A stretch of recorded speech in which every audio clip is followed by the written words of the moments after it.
হর হর মহাদেব, জয় দেবাদিদেব মহাদেব। বাবা তারকনাথকে একবার সকলে হর হর মহাদেবকে দেখে নাও।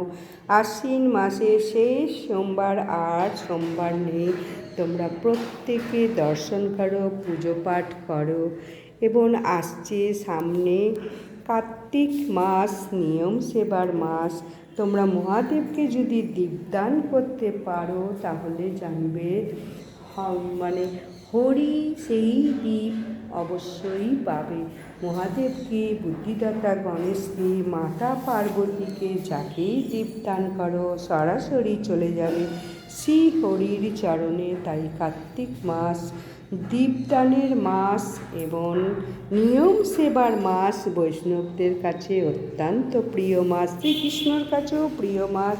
তাই প্রত্যেকে একবার দর্শন করো, কমেন্ট করো হর হর মহাদেব, জয় দেবাদিদেব মহাদেবের জয়।